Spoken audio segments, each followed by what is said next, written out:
Hey there, welcome back to Seeds of Meaning. I am truly grateful you're here. If you're new, my name is Nick Walker, and this is a space for curious minds, deep thinkers, and anyone looking to reconnect with truth, meaning, and purpose. Each week we explore books that challenge how we see the world and help us grow intellectually, emotionally, and spiritually. So if you've ever felt overwhelmed by the noise and you're looking for something that feeds your mind and nourishes your soul, you are in the right place. Today, we're going to be diving back into Nexus, a brief history of information networks from the Stone Age to AI by Yuval Noah Harari. And this episode is all about power, politics, and the flow of truth. See, chapter 5 is titled Decisions, a brief history of democracy and totalitarianism. And it's one of the most urgent chapters in this entire book because it tackles a question that couldn't be more relevant than right now. How do societies make decisions and who gets to decide where we're going? In this episode, we're going to explore how democracy and dictatorship are not just systems of government. They're information networks built on different assumptions about power, fallibility, and the importance of a conversation. You'll learn in this episode why democracy depends not on perfection, but on the ability to self-correct, how strongmen undermine democracy by targeting courts, media, and education, why populism sounds democratic, but often empties democracy of its meaning, and how technology, especially AI, is reshaping the battlefield between freedom and control. But more than anything, this episode is about this truth. Democracy is not a destination. It's a living, breathing network that survives only when it can learn, it can listen, and correct itself. What keeps it alive isn't just laws or elections, but a deeper vulnerability, the courage to admit mistakes, share power, and stay in conversation. In an age of rising strongmen and intelligent machines, the survival of democracy depends on protecting that flow of honest human dialogue. If that message resonates with you, I'd love to invite you to subscribe, not just to keep up, but to grow with us. And as we go, feel free to drop your thoughts in the comments because, this isn't just content. It's conversation. Let's get into it. On page 174, the author says, a dictatorship is a centralized information network lacking strong self-correcting mechanisms. A democracy, in contrast, is a distributed information network possessing strong self-correcting mechanisms. And on page 176, the author says, since humans are fallible, a government is necessary. But since government too is fallible, it needs mechanisms to expose and correct its errors, such as holding regular elections, protecting the freedom of the press, and separating the executive, legislative, and judicial branches of government. So, since humans are fallible, we need a government. And since government is fallible, we need corrections put in place, systems put in place. Harari is drawing a powerful comparison between two forms of government, not based on ideology, but based on how they process information. A dictatorship, he says, is like a centralized server. Information is controlled from the top. There is no real feedback loops, no reliable way to hear the truth from below. Mistakes go unchallenged and often uncorrected. The systems resist change, even when it's desperately needed. A democracy, on the other hand, is built like a network.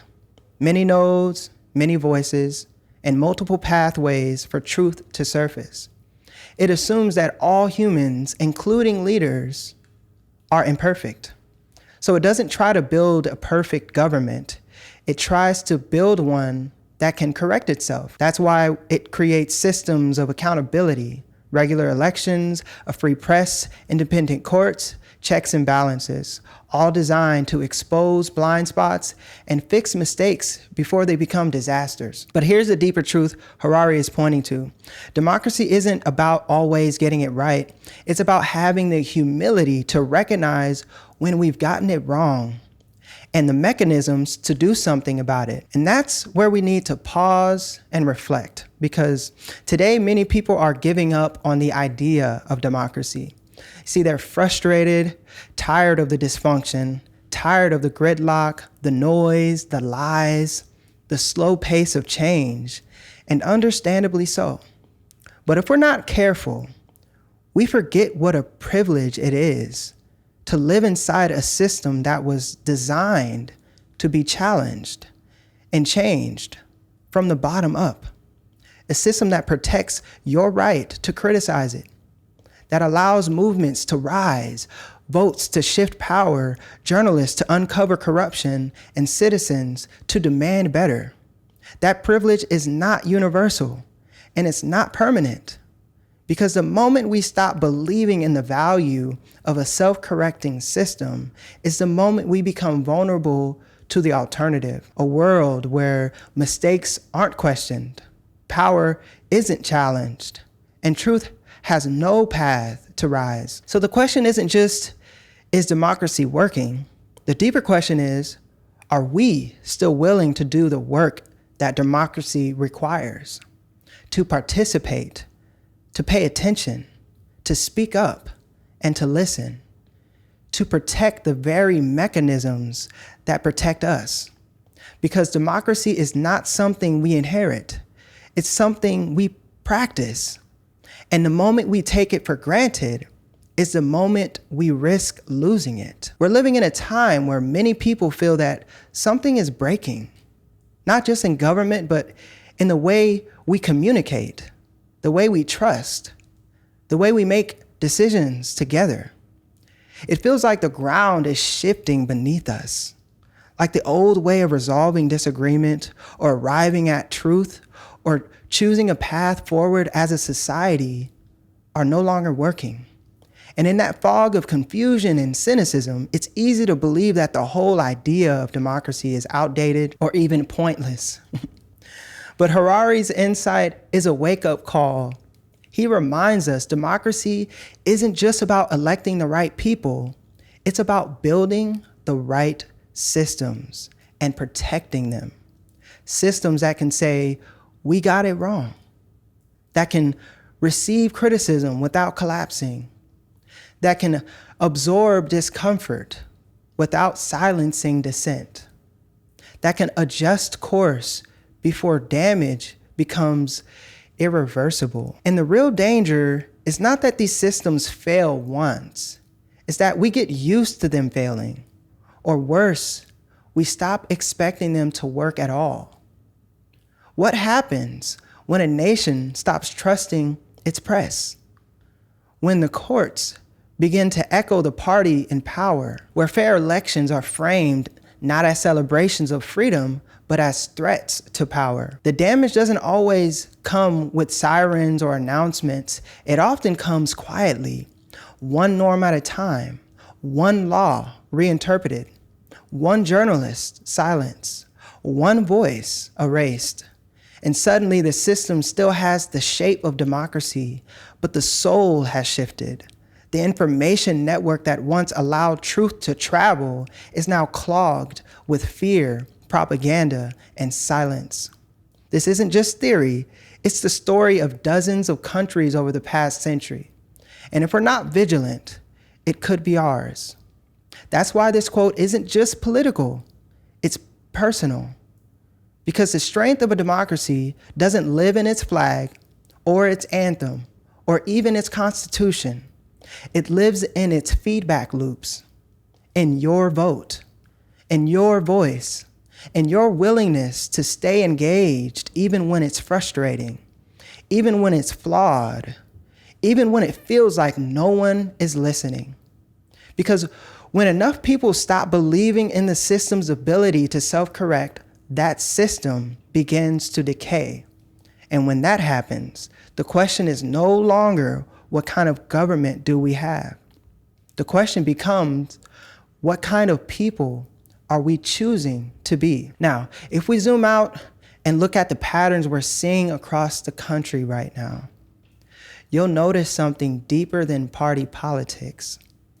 You'll notice a growing breakdown in how we process truth as a society. We're witnessing major institutions, courts, schools, newsrooms, even scientific agencies being pulled into battles they were never meant to fight. And more, they're being pressured to conform to political loyalties rather than uphold independent standards of truth, inquiry, or service.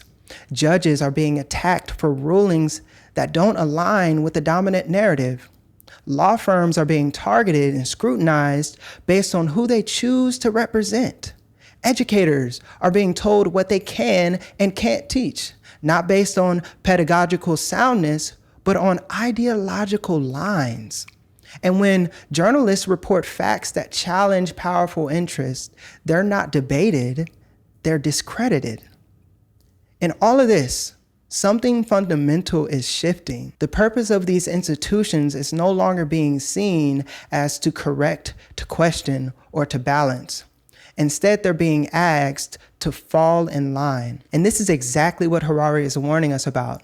In a healthy democracy, power is distributed and information flows in multiple directions, with robust systems in place to catch errors, reveal blind spots, and correct course. But in a system drifting towards centralization, those same self-correcting mechanisms are either dismantled or absorbed into the will of a single narrative. And here's the scariest part. It doesn't always look dramatic.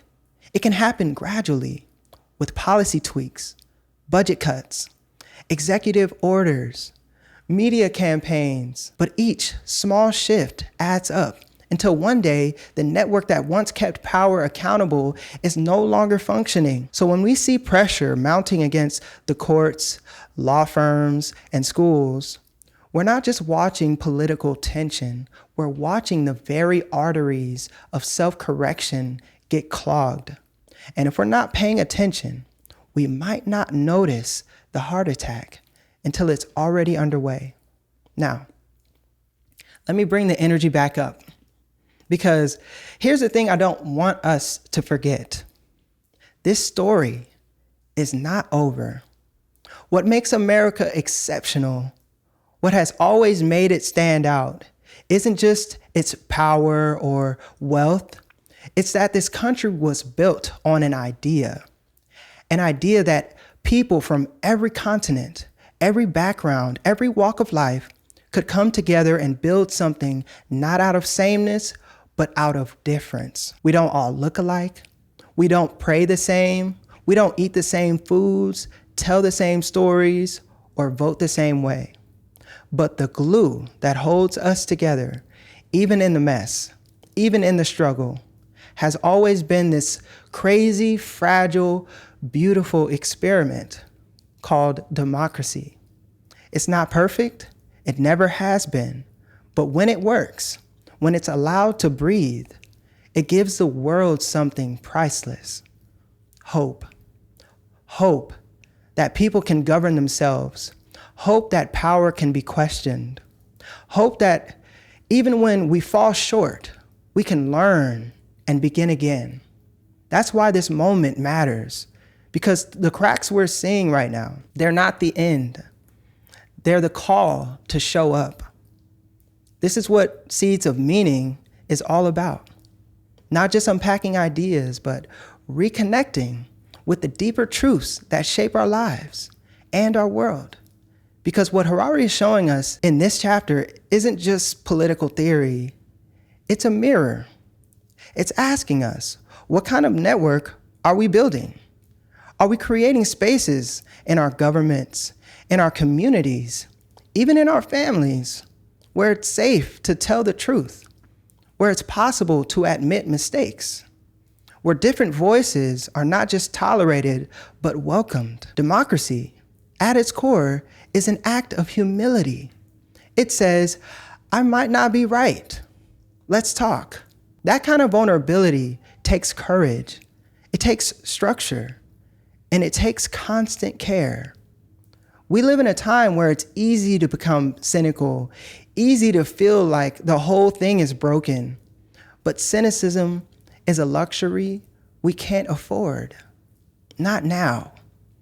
If we want this experiment to survive and thrive, we have to do more than just defend it. We have to recover our pride in it.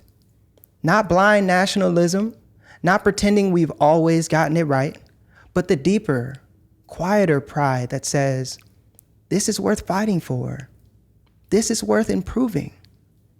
This is worth believing in.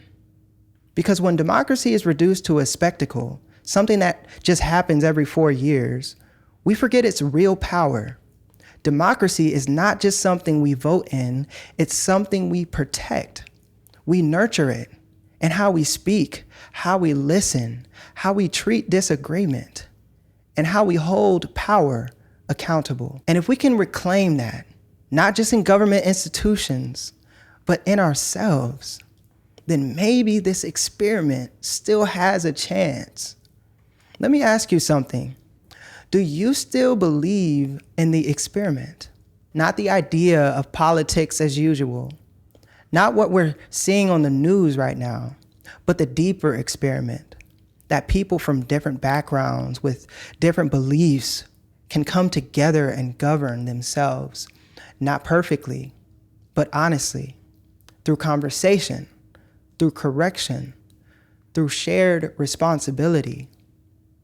Has your belief in that been shaken, strengthened? Are you holding on by a thread? Or are you holding on with conviction? Because belief isn't just a feeling, it's a choice. And maybe one of the most radical things we can do right now is to believe in the possibility of something better. Not because we're naive, but because we're willing to do the work. Let me know in the comments. Do you still believe in the experiment of democracy? Why? Why not? Now, it's one thing to believe in the experiment. It's another thing entirely to protect it. Because as Harari reminds us, democracies don't just fall because people lose faith.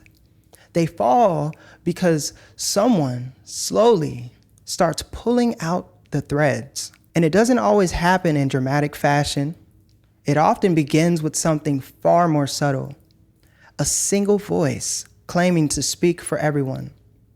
A slow attack on the very mechanisms meant to correct power. The courts, the press, the schools. So next, we're going to look at what happens when self-correction is no longer seen as strength, but as threat. When conversation is replaced by control. And when democracy becomes a word that's still used, but is no longer lived. Let's get into it.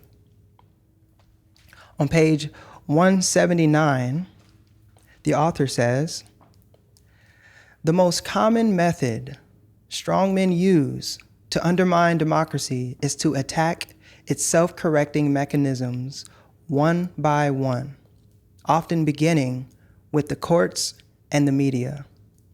The typical strongman either deprives courts of their powers or packs them with his loyalists and seeks to close all independent media outlets while building his own omnipresent propaganda machine. Sounds familiar. And on page 192, he goes on to say, while democracy agrees that the people is the only legitimate source of power, democracy is based on the understanding that the people is never a unitary entity and therefore cannot possess a single will. He goes on to say, no group, including the majority group, is entitled to exclude other groups from membership in the people. This is what makes democracy a conversation. Holding a conversation presupposes the existing of several legitimate voices. If, however, the people has only one legitimate voice, there can be no conversation. Rather, the single voice dictates everything. Populism may therefore claim adherence to the democratic principle of people's power, but it effectively empties democracy of meaning and seeks to establish a dictatorship. In these quotes, Harari is revealing one of the most dangerous illusions of modern politics, that democracy dies loudly. But the truth is more subtle and more chilling. He's saying that strong men don't destroy democracy by rejecting it outright. They hollow it out from the inside while still wearing its skin. And the way they do that, they go straight for the systems that make democracy democratic. Courts that challenge power, media that questions the narrative, and any institution or individual with the courage to say, that's not right. It's slow, replacing independent judges with loyalists, casting the press as corrupt or fake, framing critics as enemies of the people, until the only voice left standing is the one in charge. And here's the twist. They often claim to be protecting democracy while doing it. That's the brilliance and the danger of populism, as Harari describes it. It says, I am the voice of the people, but then it defines the people so narrowly that anyone who disagrees no longer counts. The conversation stops, and when there's only one voice left, that's not democracy, that's control, with a new paint job. So Harari is challenging a deep assumption here, that democracy is safe just because we call it that. But democracy is not a name, it's a network.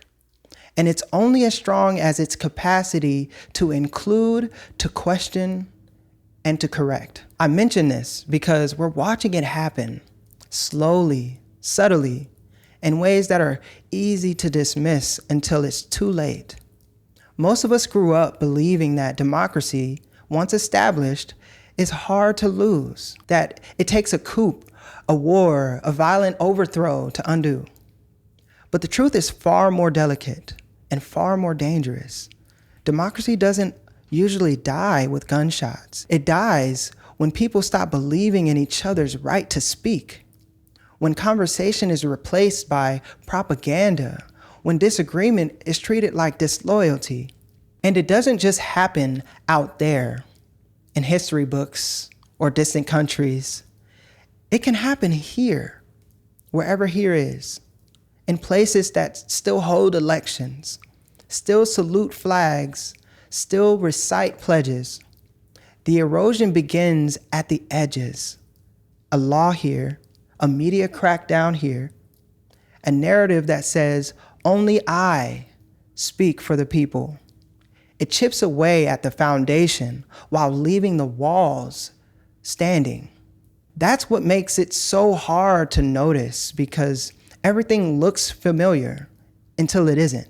That's why this quote matters, because it reminds us that democracy isn't just the presence of institutions, it's the protection of participation. It's not just who holds power, but whether power can be questioned, challenged, and changed. If we're not vigilant, we may find ourselves inside a system that still uses the word democracy while silencing the very voices that give it life. Now, I want to take this moment and talk about how this shows up in real life in ways that are quiet, even routine.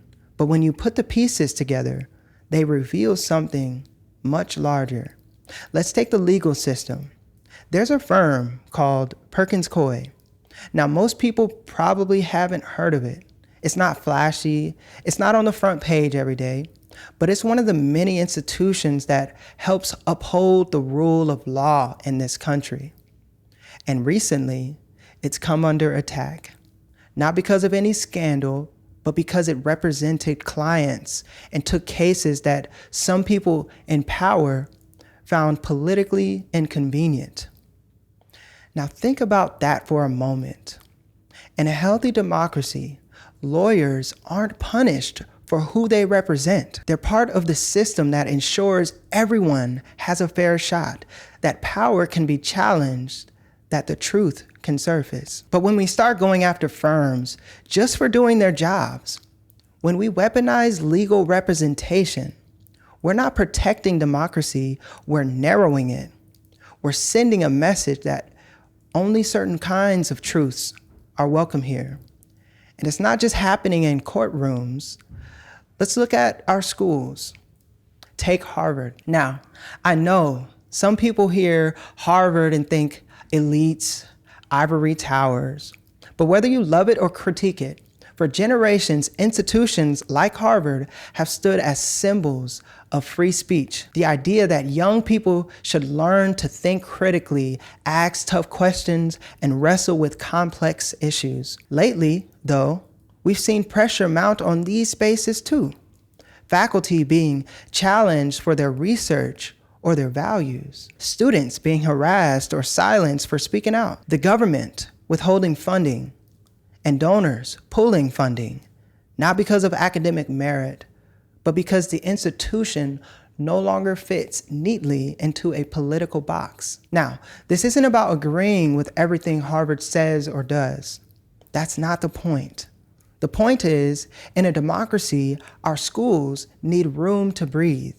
They need to be spaces where learning is honest, where disagreement is safe, and where the next generation can grow up knowing that truth isn't something handed down. It's something we discover together. So what we're seeing right now in the courts and education, it's not just noise. It's not even bipartisan bickering. It's the quiet unraveling of the systems that help democracy correct itself.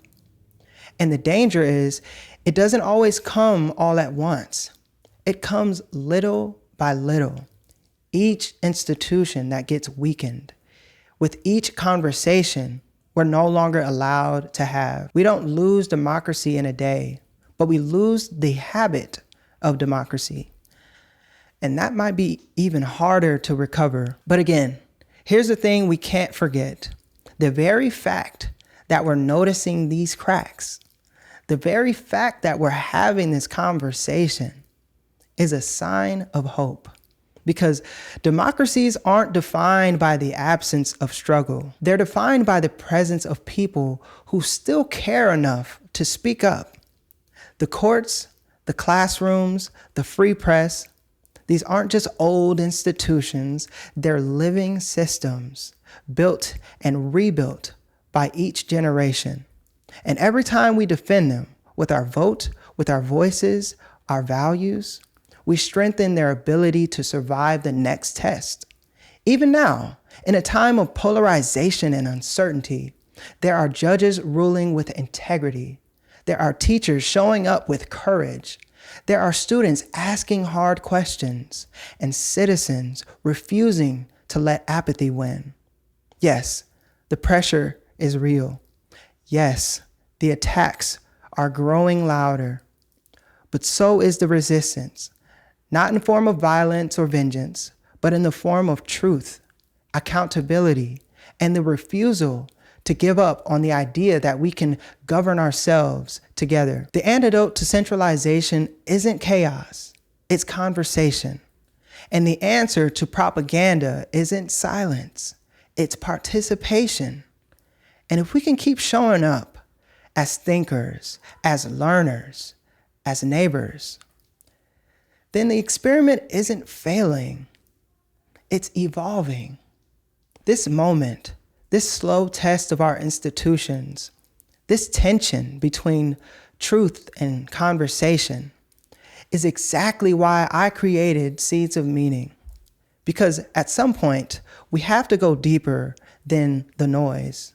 We have to stop reacting and start reflecting. We have to stop asking, whose side are you on? And start asking, What kind of society are we building? Harari reminds us that democracy isn't kept alive by slogans or speeches.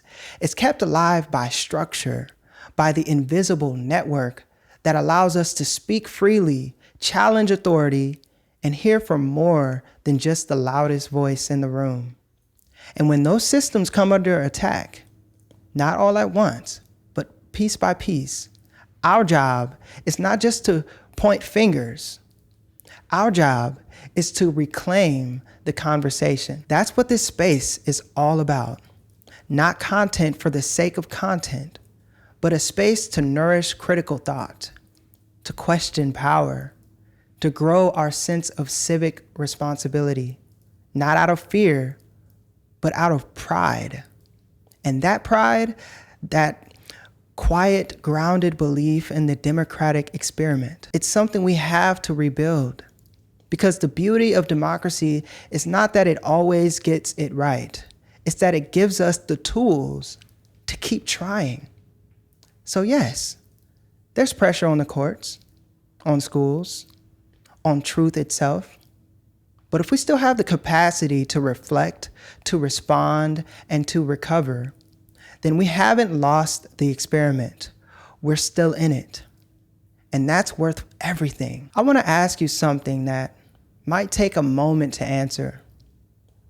What part of the democratic experiment do you feel most protective of, and why? Is it the courts? Is it the right to protest? The freedom to learn and question? The ability to speak your truth, even when it's unpopular? And here's a deeper question. Do you feel like that space is still safe today? Or do you sense it slowly slipping, becoming something more fragile, more conditional? I ask because democracy isn't just about what laws we pass or what leaders we choose.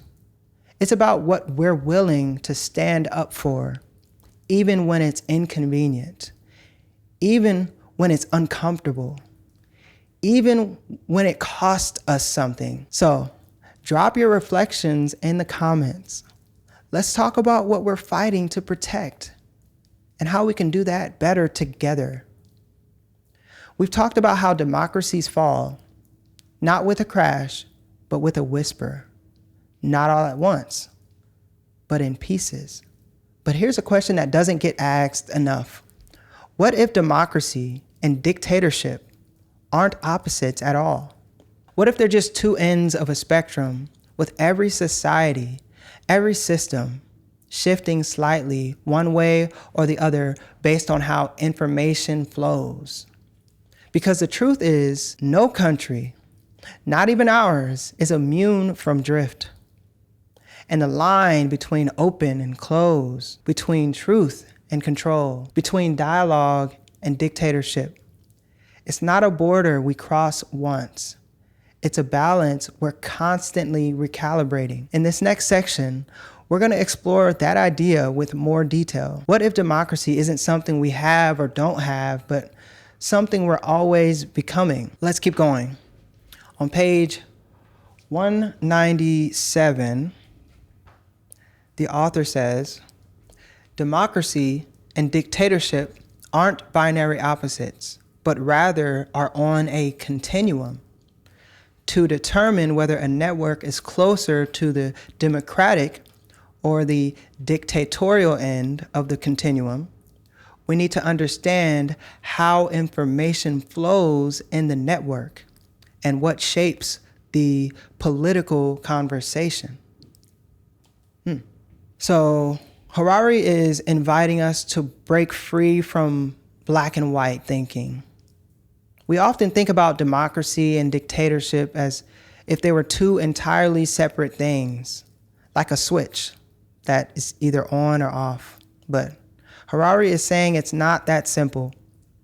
These aren't categories, they're gradients. Every political system exists somewhere on a spectrum. And that position can shift slowly, subtly, and sometimes without most people even noticing. What determines where we land on that spectrum? not just Constitution, not just who's in office. It comes down to something deeper: how information flows and who shapes the political conversation. In a healthy democracy, information flows freely. Power can be questioned. There are many voices in the room, and even the smallest voice has a way to be heard. But the more control a system exerts over that flow, the more it tries to manage the narrative, suppress dissent, manipulate perception, the closer it drifts toward authoritarianism. And that drift, it doesn't always come with sirens. Sometimes it comes dressed as efficiency or national unity or the need to cut through the noise. Harari is challenging a core assumption here that if we live in a democracy, we're safe. He's saying democracy is not a fixed identity. It's a dynamic condition. And that condition is measured by how open we are to complexity, how willing we are to hear from others, and how resilient our networks of truth really are. This is an important reminder that democracy isn't something we prove when everything's going well. It's something we reveal when it's hard. In a democracy, our righteousness isn't measured by the slogans we repeat. It's measured by our commitment to the principles when they cost us something. And right now, we're in one of those moments, one of those times where people and institutions are being pushed to choose. We're watching companies get asked, do you really stand for transparency or just when it's profitable? We're seeing universities face the question, do you protect free inquiry or only when it doesn't stir up backlash? We're witnessing law firms wrestle with the question, do you believe in the rule of law or just when it's convenient? And individuals, all of us, are being asked, do you speak your truth or stay silent to stay safe? This is what it looks like when a society slides along the spectrum, not in a single leap, but through thousands of choices made under pressure. And that's why this quote matters, because it gives us language to describe what we're feeling, the sense that something is shifting, that power is being renegotiated, that conversations are becoming performances, and that silence or obedience is being rewarded more than courage or curiosity. And in that space, we have to ask ourselves, where are we standing? And maybe more importantly, are we willing and ready to move? Because if democracy is a spectrum, then every choice we make is a step toward openness or toward control. And no one, no government, no institution, no person is exempt from that test. You can really feel this idea playing out right now. This question of where people and institutions fall on the spectrum of democracy. And what makes this moment so revealing is that no one is neutral anymore. Not companies, not universities, no one. We're watching institutions face pressure from all sides to speak up, to stay silent, to take a stand, to stand in line. And in those moments, you start to see what they're really made of. There are universities that have long claimed to champion free thought. But now, when students speak out or faculty question dominant narratives, they're met with silence or punishment. You have corporations that post statements about justice and equity, but behind the scenes, they pull funding from initiatives that make too many waves. Even some religious organizations, cultural leaders, and nonprofits are being asked, when push comes to shove, do you serve truth or do you serve power? And let's be clear, these aren't easy choices. There's money on the line, reputation, safety. But that's the point. A commitment to democracy only means something when it costs you something. And we're all being shown in real time who's committed to the idea of democracy and who's committed only to its appearance. So when Harari says democracy and dictatorship exists on a spectrum, he's not just talking about countries, he's talking about every single system that holds and distributes power, from school boards to boardrooms. And in this cultural moment, the lines are being redrawn. The question is, who's willing to be uncomfortable to protect what matters? And who's quietly drifting away, hoping no one notices? Let's point the finger at me for a moment. For most of my life, I believed politics was basically just a fight between Democrats and Republicans, a noisy, never-ending back and forth where each side tried to prove the other wrong and neither seemed to listen. And honestly, that constant drama pushed me away. It felt toxic, performative, and honestly exhausting. So, like most people, I tuned it out. I figured this isn't for me. This isn't my fight. Let the politicians do what politicians do. Let them play their silly games. But over time, something started to shift. I began noticing that the stakes were no longer just about policy. They weren't just about left versus right or who gets elected every 4 years. The real battle, the one happening underneath all the noise, was about something deeper. It was about whether democracy itself could survive, not in name, but in practice.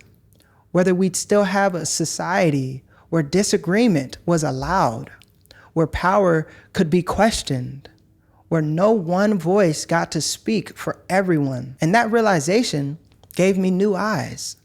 Because once you start seeing the difference between a partisan argument and an attack on democratic structure, you realize this isn't about picking a team anymore. This is about protecting the field we all play on. This is not a left versus right issue. It's a democracy versus something entirely different issue. And once you see that, you can't unsee it. You start noticing which institutions are drifting. You start caring about who's shaping the conversation. You stop asking who's winning the argument, and you start asking who's making sure the argument can still happen. That's where I am. Not picking sides in a partisan game, but trying to protect the space where truth, growth, and honest disagreement are still possible.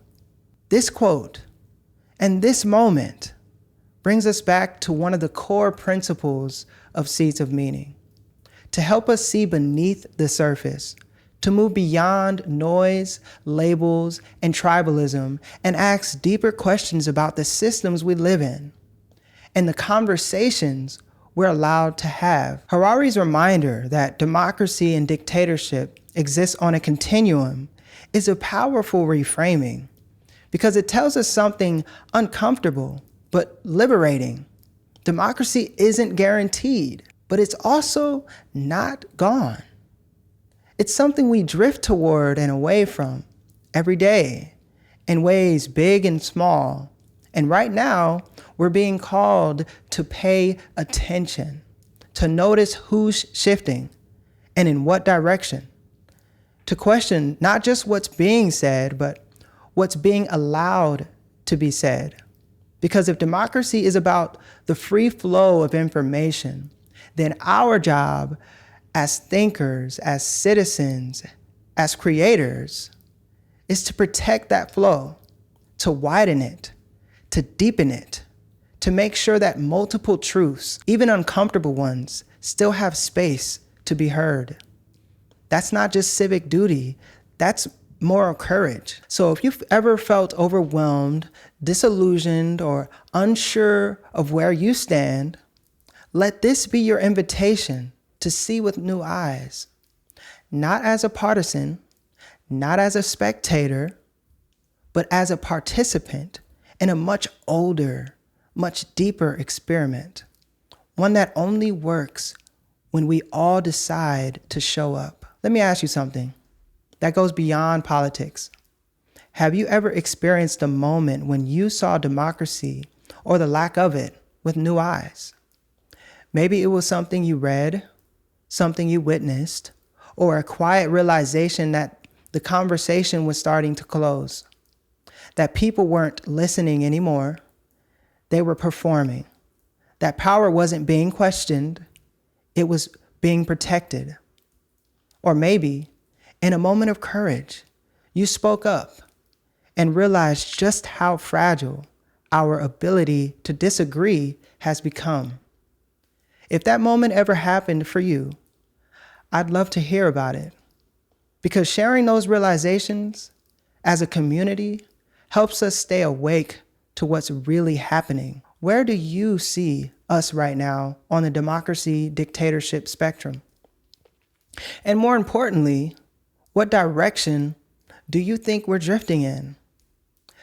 Drop your thoughts in the comments, not because we'll all agree, but because we still can. So far, we've been talking about systems, about courts, schools, voices, and power.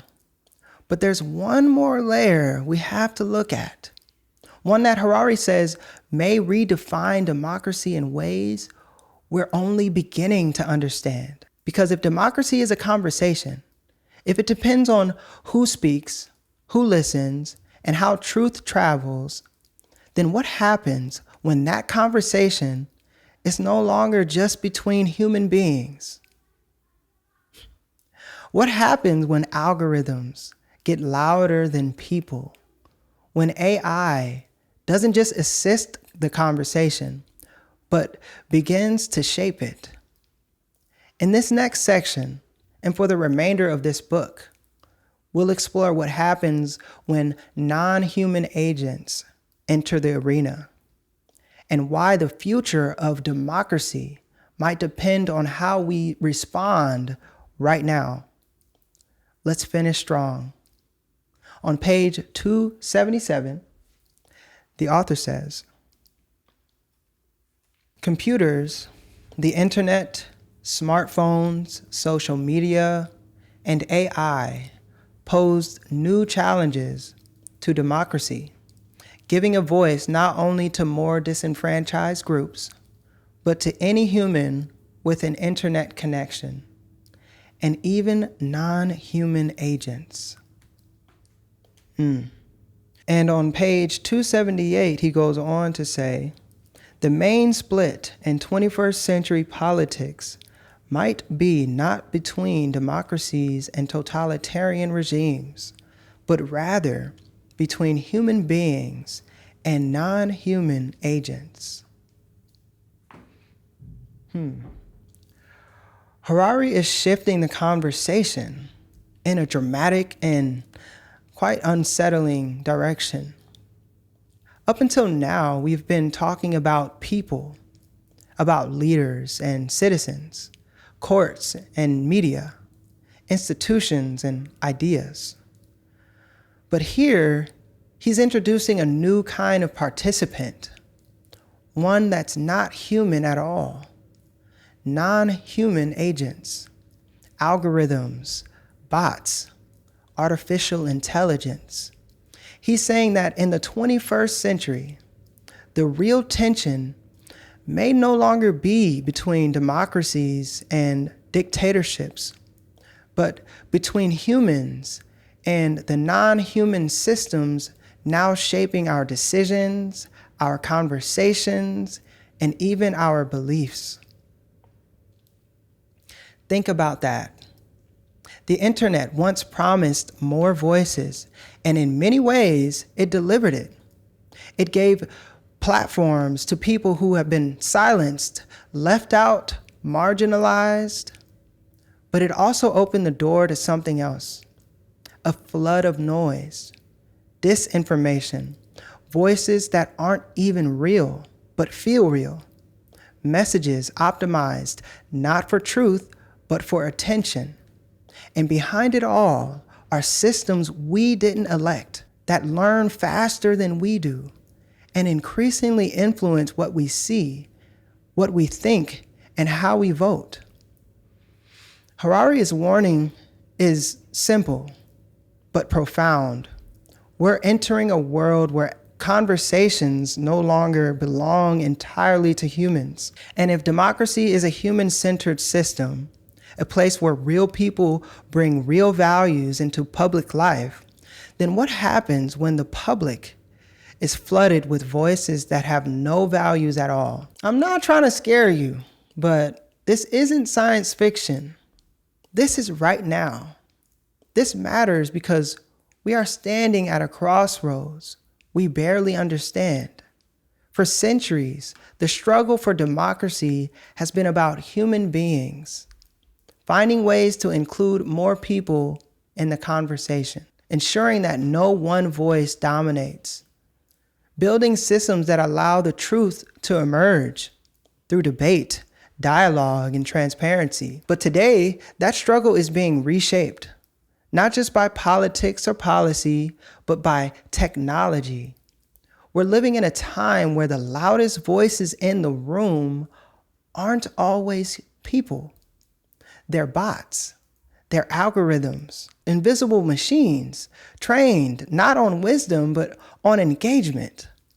And they don't care about what's true, only about what spreads. What's even more dangerous is that these non-human agents are designed to mimic us, to speak in our tone, to reflect our biases, to feed our fears, until it becomes harder and harder to tell the difference between an organic thought and a programmed nudge. And here's the painful part. We're still acting like this is just a tech issue. Like it's about platform policies or social media etiquette or better phone settings. But Harari is saying, no, this is about the very heart of democracy. Because if the political conversation no longer belongs to real people, then we've lost more than control. We've lost meaning. And that's why this matters so deeply today. Because democracy doesn't just need free speech. It needs real speech, human speech, voices that can come from lived experience, not lines of code. And if we don't defend that fiercely, urgently, and creatively, then we may find ourselves in a world where freedom still exists on paper, but has disappeared from the human experience. In a recent conversation at the Connecticut Forum, President Barack Obama spoke with striking clarity about the very challenges Harari's warning us about in this chapter. And he did it in a way that cut through the noise. Let's check it out. Growing inequality, a changed information and media environment, demographic change, those who used to be marginalized now wanting a seat at the table, all those things were disruptive and got people nervous, and there was a backlash. And that backlash increasingly took forms in which we don't care what we said about democracy. We want to make sure that we maintain the status quo. And that, I think, is part of what we're going through right now. And it's probably, the changes I just described are accelerating. I mean, if you ask me right now, the thing that is not talked about enough, but is coming to your neighborhood faster than you think, this AI revolution is not made up. It's not overhyped. You are already, they're probably, I know I was talking to some people backstage who are associated with businesses here in the Hartford community, I guarantee you're going to start seeing shifts in white-collar work as a consequence of what these new AI models can do. And so that's going to be more disruption, and it's going to speed up, which is why one of the things I discovered as president is most of the problems we face are not simply technical problems. If we want to solve climate change, we probably do need some new battery technologies, and we need to make progress in terms of getting to zero emission carbons. But if we were organized, right now we could reduce our emissions by 30% with existing technologies. It'd be a big deal. But getting people organized to do that is hard. Most of the problems we have to do with how do we cooperate and work together, not, do we have a 10-point plan or the absence of it. Public schools, we know how to teach kids effectively, but organizing school boards and making sure adequate funding is there and making sure that teachers can teach, and that's what's hard. So if you ask me right now what is our biggest challenge, I go back to what I talked about earlier. Our biggest challenge right now is we need democracy and social cohesion and trust more than ever, and it's probably as weak as it's been since I've been alive. And that's a bad combination. And so if we're going to fix all these other problems, if we're going to deal with climate change effectively, if we're going to deal with this AI revolution in a smart way, if we're going to address economic inequality, it is going to start with a reaffirmation of our ability to work collectively together. If we don't do that, then the other stuff is not going to get solved. In the interview, he talked about the disruption caused by information technology, not as a future threat, but as something we're already living inside. He named the backlash against social progress, the weaponization of fear, and the growing number of people who are starting to say, we don't care what we said about democracy, we just want to protect the status quo. That line is important because it's not hypothetical. It's a reflection of where we are now, a moment where truth isn't just being distorted by politicians or media outlets, it's being shaped, accelerated, and often amplified by non-human agents, algorithms, AI systems, bots, voices that don't have values, just output. Obama also named what Harari says explicitly, but we often miss. AI is not overhyped. It's understood. It's already reshaping the nature of white-collar work, economic systems, and public dialogue. And because it moves so fast, faster than our institutions, faster than legislation, it's disrupting not just how we work, but how we think, how we connect, and who we trust. But perhaps the most important thing Obama said wasn't about technology at all. It was about cooperation. He reminded us that most of our biggest problems aren't technical, they're social. That we already have the tools to cut carbon emissions, build better economies, protect human rights. But the real barrier is not invention, it's fragmentation. We've forgotten how to work together. And here's where it all ties back to Harari. If democracy is an information network designed for self-correction, then the collapse of social cohesion means that the network isn't just glitching, it's failing.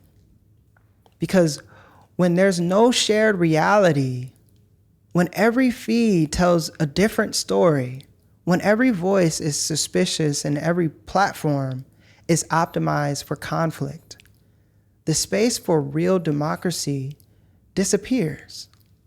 Obama said it plainly. We need democracy and social cohesion and trust more than ever. And it's probably as weak as it's been since I've been alive. That's a bad combination. So what we're facing now and what Harari puts into historical context isn't just a tech issue. It's a trust issue. It's a meaning issue. And if we don't reclaim the human layer of that conversation, our capacity to listen, to reflect, to organize together, then we might lose more than democracy. We might lose the very thing that makes democracy possible in the first place. Us. It's easy to feel overwhelmed by all of this. The speed of AI, the collapse of trust, the sense that we're being pulled into a future we didn't vote for and we barely understand. But here's what gives me hope. We are not powerless in this moment. Yes, the tools are more complex. Yes, the systems are faster and the noise is louder. But the most important variable in any society are still human. AI doesn't choose what matters, we do. Algorithms don't decide what we stand for, we do. Technology may shape the landscape, but it's still human. It's still people who built the roads and set up the roadblocks. And the truth is, this moment of disruption, it's also a moment of opportunity.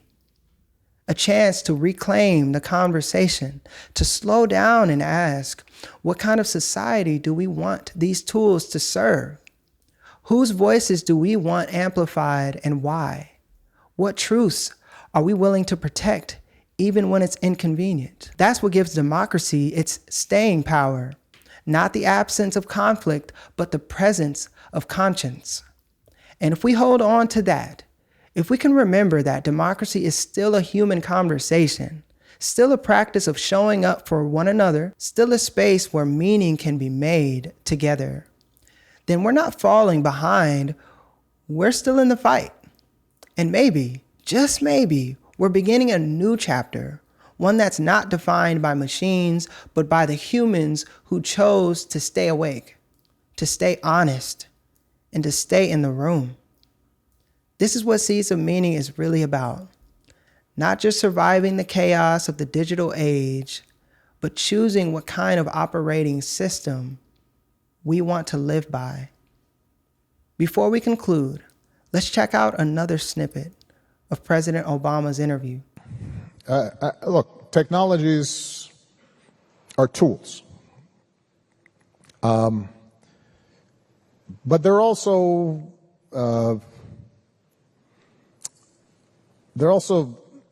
not, I don't want to stretch the analogy too far, but they're also operating systems. They kind of move you in certain directions. I was jokingly talking about books previously, but books are an interesting technology because they force you to focus and concentrate your attention over a certain period of time, and that encourages you to consider a bunch of factors and to think about complexity and to reason things out. It creates certain habits of the mind. Tweets do something different. And in this part of the conversation, President Obama said something that struck me. He described technology not just as a tool, but as an operating system, a subtle force that moves us in certain directions, whether we realize it or not. And he's right. Social media pulls us towards speed. It rewards outrage, rewards simplicity, rewards instant reaction. It teaches us to skim, to scroll, to judge before we've even reflected. It's training us not just how to think, but how to be. But there's another technology we often forget, a quieter one that doesn't shout, but stretches, that doesn't go viral, but goes deep. Books.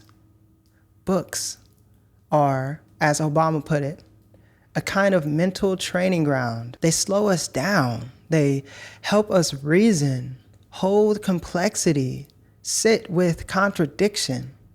They teach us the value of focus and the courage to ask better questions instead of rushing to answers. In a world shaped by algorithms and artificial intelligence, books and the communities that gather around them might be one of our last tools for reclaiming depth, for cultivating discernment, for keeping the human in democracy. And that's why this space exists, to protect what Harari calls the network of conversation, not just by talking louder, but by thinking more clearly, not just by reacting faster, but by choosing to read, to reflect, and to reconnect with meaning. Because when the conversations get flooded, when the noise gets overwhelming, the ones who know how to go deeper, they're the ones who help lead us back to truth. So if you've ever felt like your mind is being rewired by your feed, pick up a book. If you've ever felt overwhelmed by the speed of change, slow down and reflect. And if you've ever felt like democracy is slipping through our fingers, remember that it starts not just with institutions, but with attention, with intention, and with the willingness to keep learning even when the world wants us to forget. Let me ask you this, and take your time with it. When was the last time a book changed the way you see the world? Not just entertained you, but truly changed you, slowed you down, made you wrestle with an idea, made you feel more human in a world that keeps pulling us toward the machine. In a time where algorithms fight for our attention by the second, books are one of the few technologies that give it back to us. They offer us stillness, complexity, and perspective, the very things democracy needs to survive. So tell me, what's one book you've read that helped you think more clearly, helped you understand the world more deeply, or even just reminded you that attention is worth protecting? Drop it in the comments, not just for me, but for the community. Let's build a shared library of wisdom, one page at a time. So, we've come full circle. We started this episode with a question: what really keeps democracy alive? And now we can see it's not just laws or elections or who holds office. It's how information flows. It's who gets to speak and who gets silenced. It's whether power can be questioned and whether truth can still surface. And it's whether we, as citizens, have the courage and the capacity to stay in the conversation, especially when the conversation gets hard. Harari gave us a lens. Obama gave us a warning. And through both, we've been reminded of something deeper, that democracy isn't a guarantee. It's a practice. And in this age of disruption, from strongmen to AI, the survival of that practice is up to us. So, here's what Chapter 5 taught us. 1, democracy is not a destination. It's a network. It only works when information flows freely and power can be challenged. And without systems of self-correction, courts, press, elections, the structure might remain, but the spirit disappears. 2, strongmen don't destroy democracy all at once. They disarm it, piece by piece. It starts with attacking the media, replacing judges, undermining schools, until dissent is treated like betrayal and control is disguised as unity. 3, populism can sound democratic and still be deeply dangerous. When one voice claims to speak for the people, it ends the conversation instead of expanding it. But democracy is a conversation. It only works when multiple voices are allowed to shape what's real. 4, democracy and dictatorship exist on a spectrum, not on a binary. No system is fixed. Every society is drifting toward openness or control. The real question isn't, are we a democracy? It's, what direction are we moving in? And 5, the biggest challenge to democracy may not be human, but algorithmic. AI and social media are reshaping what's seen, what's heard, and what's believed. And if we don't protect the human layer, our values, our discernment, our capacity to reflect, we risk losing democracy without even noticing it.